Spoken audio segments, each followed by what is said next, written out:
சுமார் 60% மக்கும் குப்பைகள் இவை தூத்துக்குடி மாநகராட்சி மூலம் அமைக்கப்பட்டுள்ள கழிவுகள், உணவு கழிவுகள், முதலியவற்றை தனியாகவும் பேப்பர், பிளாஸ்டிக், உலோக பொருட்கள், துணி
பிஎன்டி 13 நாங்கள் இருக்கோம். குழந்தைகளாக இருக்குது, 2 சின்ன குழந்தைங்க இருக்குது. அது அடிக்கோதரம் உடம்பு முடியாமல் வேற போகுது.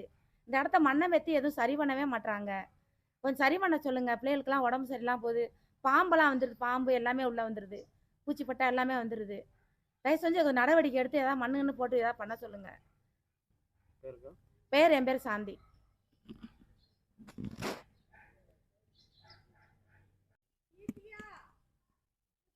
மழை பெஞ்சா தண்ணி இங்கே நிறையா நிற்குது.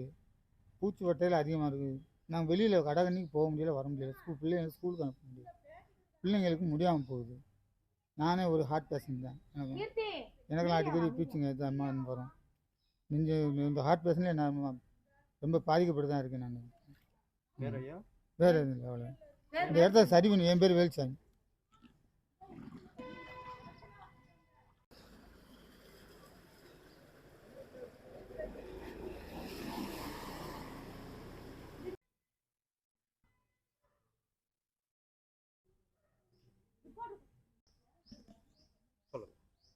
இது பிஎன்டி காலனி 13ஆம் தெரு மேற்கு பகுதி. எப்போல்லாம் மழை பெய்யுதோ அப்போல்லாம் இந்த பகுதி ரொம்பவே பாதிக்கப்படுது. குறிப்பாக இப்போ பார்த்திங்கன்னா ஒரு சின்ன மழை தான், அதுக்கே இவ்வளவு தண்ணி கட்டி கிடக்கு.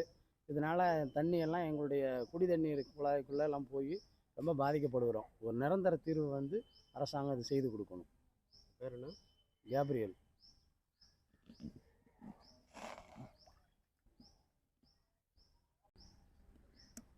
வீட்டுக்குள்ளெல்லாம் தண்ணி, தெருவெல்லாம் தண்ணி. மேற்க ரோட்டை போட்டு இந்த 2 பக்கம் பள்ளமாக்கி இந்த ரோட்டில் மண் அடிக்காமல் அப்படியே போட்டு போயிட்டாங்க. வீட்டுக்குள்ளே எல்லாம் தண்ணி வந்துட்டு வீட்டுக்குள்ளே சிட் அவுட்டெல்லாம் மாட்ட முடியாது. நான் ஒரு ஊனமுத்தமாக உள்ளே நடக்க முடியல. இது செய்து கொடுத்து இந்த ரோட்டை ஒசத்தி மேற்க வரைக்கும் தண்ணியை வடிகால் போட்டு ஒரு பக்கம் வடிகால் பண்ணணும். அப்படி இல்லாட்டா ஏதாவது பண்ணணும். இந்த தண்ணி எடுக்கிறதுக்கு ஒழுங்கு பண்ணணும். ஐயா பேருங்க? சின்னசாமி.